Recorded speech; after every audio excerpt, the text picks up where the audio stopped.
If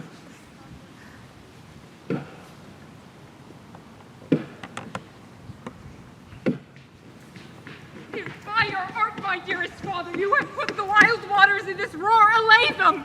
The sky, it seems, would pour down stick and pitch, but that the sea, mounting to the welkin's cheek, dashes the fire out. Oh, I have suffered with those that I saw suffer.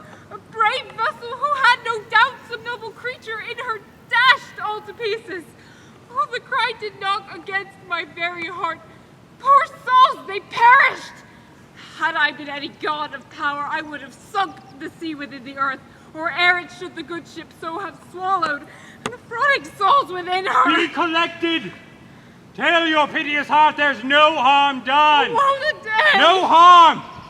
I have done nothing but in care of thee, my dear one, thee, my daughter, who art ignorant of what thou art, not knowing of whence I am, nor that I am more better than Prospero, master of a full poor island, and I no greater father.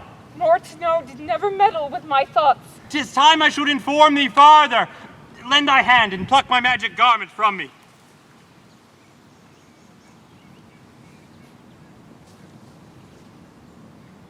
Lie there, my art. Wipe thou thine eyes. Have comfort. The direful spectacle of the rack, which touched the very virtue of compassion in thee, I have with such provision in my art so safely ordered, that there is no soul, no, not so much perdition as an hair, betid to any creature of the vessel, which thou heardst cry, which thou sawest sink. Sit still, for you must now know farther. You have often begun to tell me what I am, but stopped and left me to a bootless inquisition, concluding, stay, not yet. The hour's now come. The very minute bids thee ope thine ear. Obey and be attentive. Canst thou recall a time before we came into this island? I do not think thou canst, for then thou wast not out 3 years old. 'Tis far off, and rather like a dream than an assurance that my remembrance warrants. Had I not 4 or 5 women once that tended me? Thou hadst, Miranda, and more. 12 years since, Miranda. 12 years since. Thy father was the Duke of Milan and a prince of power. Sir, are not you my father? Well, thy mother was a piece of virtue, and she said thou wast my daughter. And thy father was the Duke of Milan, and his only heir and princess, no worse issue. Oh, the heavens! What foul play had we that we came from thence? Or blessed wast we did? Both, my girl. By foul play, as thou sayest, were we heaved thence, but blessedly hope hither. Oh, my heart bleeds to think of the teen that I have turned you to, which is from my remembrance. Please you, farther. My brother and thy uncle called Antonio, I pray thee mark me, that a brother should be so perfidious, he who next thyself of all the world I loved. My government I cast on him, and to my state grew stranger, being transported and wrapped in secret studies. Hence thy false uncle dost thou attend me? Sir, most heedfully. Being once perfected how to grant suits, how to deny 'em or change 'em, or else new form 'em to what tune pleased his ear, that now he was the ivy which had hid my princely trunk. So attend not. Good sir, I do. I pray thee mark me. I thus neglecting worldly ends in my false brother awakened an evil nature. And my trust, like a good parent, did beget of him a falsehood in its contrary as great as my trust was, a confident son's bound. To credit his own lie, he did believe he was indeed the Duke. Hence his ambition growing. Dost thou hear? Your tale, sir, would cure deafness. To have no part between this role he played and him he played it for, he needs will be absolute Milan. Me, poor man, my library was dukedom large enough. Temporal royalties, he thinks me now incapable. Confederates with the King of Naples to give him annual tribute, do him homage, subject his coronet to his crown, and bend the dukedom, yet unbowed. Alas, poor Milan, to most ignoble stupid. Oh, the heavens! This King of Naples, being an enemy to me inveterate, hearkens my brother's suit, whereon a treacherous army levies. one midnight fated to the purpose, did Antonio open the gates of Milan. And in the dead of darkness, the ministers for the purpose hurried thence, me and thy crying self. Alack, for pity, I not remembering how I cried out then will cry it o'er again. It is a hint that rings mine eyes to it. Hear a little further, and then I'll bring thee to the present business which now is upon. Wherefore did they not that hour destroy us? Well demanded, wench, my tale provokes that question. Dear, they durst not so dear the love my people bore me, nor set a mark so bloody on the business.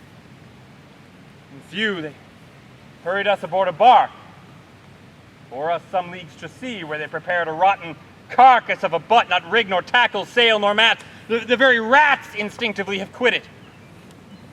There, they hoist us. The cry to the sea that roared at us. The sigh to the winds whose pity sighing back again did us but loving wrong. Alack, what trouble was I then to you? What cherubin thou wast that did preserve me.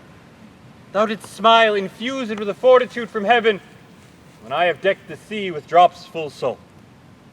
How came we ashore?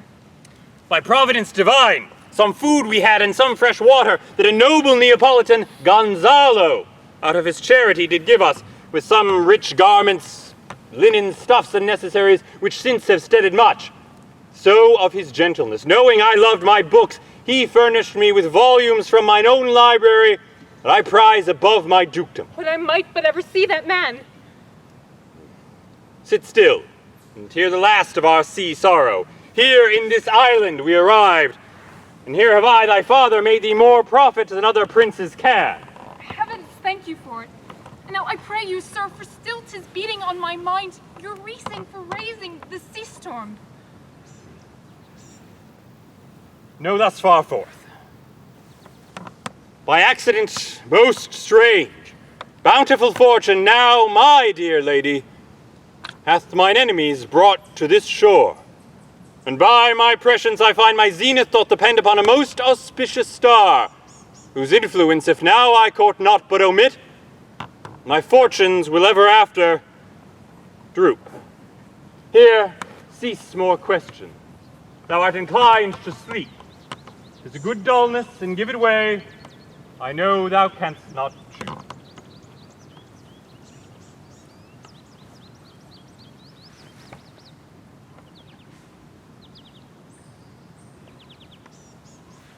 Come away, servant! I am ready now! Approach my Ariel! Come! Great master! Hail! Hail! Hail! Hail! I come to answer thy best pleasure. Be it to fly, to swim, To dive into the fire. To ride on the curled clouds! With thy strong bidding task!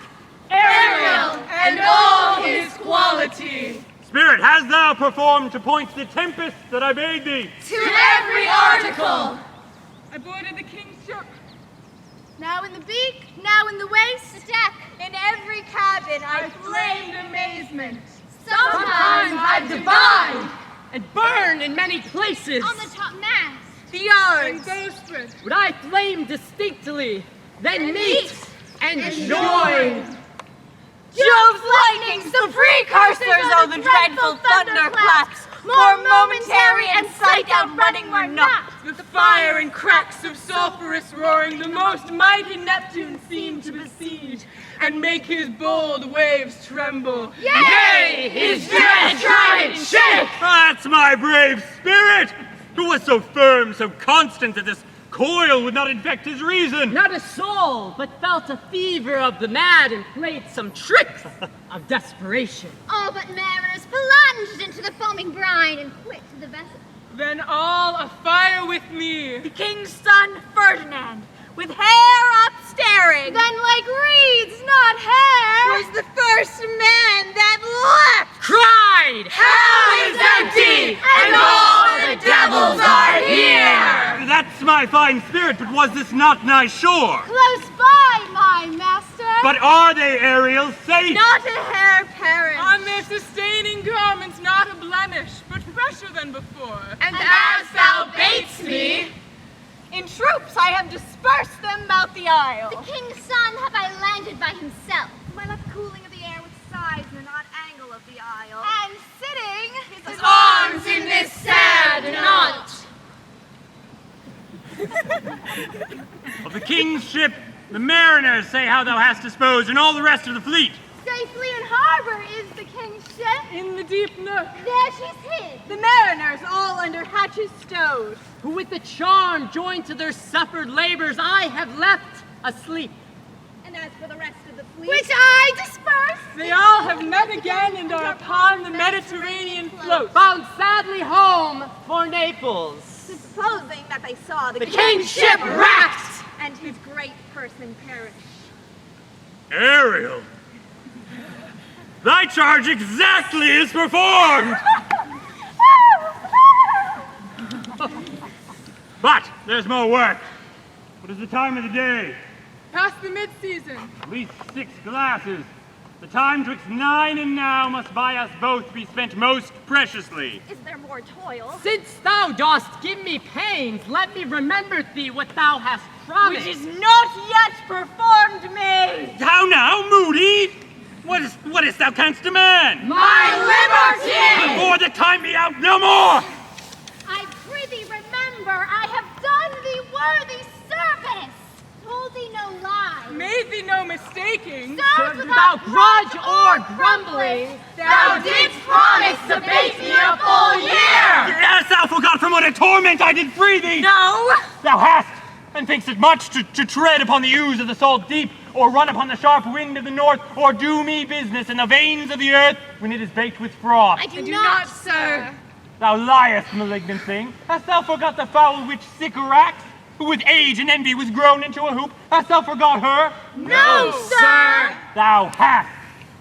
Where was she born? Speak, tell me. Sir, in Argier. Oh, was she so? I must once in a month recount what thou hast been, which thou forgettest. This damned witch Sycorax, for mischiefs manifold and sorceries terrible to enter human hearing, from Argiers, thou knowest, was banished. For one thing she did, they would not take her life. Is not this true? Aye, sir. This blue-eyed hag was hither brought with child, and here was left by the sailors. Thou, my slave, as thou reportest thyself, was then her servant, and for thou wast a spirit too delicate to act her earthy and abhorrent commands, refusing her grand hest, she did confine thee, by help of her more potent ministers, and in her most unmitigable rage, into a cloven pine,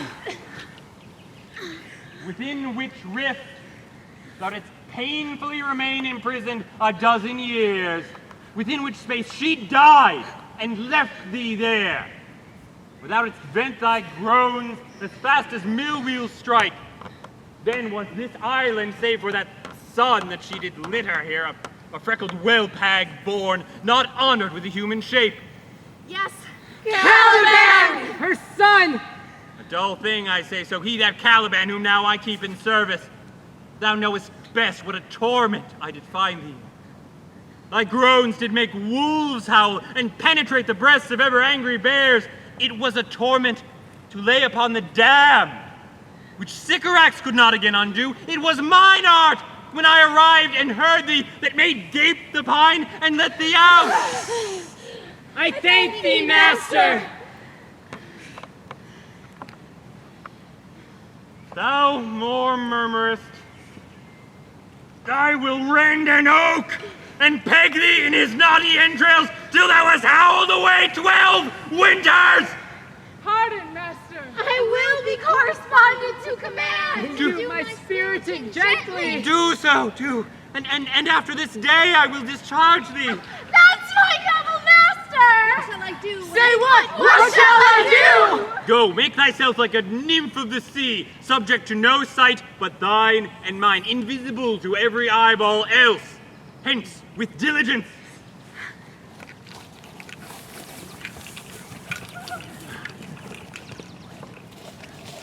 Awake, dear heart, awake. Thou hast slept well. Awake. Strangeness of your story put heaviness in me. Shake it off. Come on, we'll go visit Caliban, who never yields us kind answers. Tis a villain, sir, I do not love to look on. As 'tis, we cannot miss him. He does make our fire fetch in our wood, and serves in offices that profit us.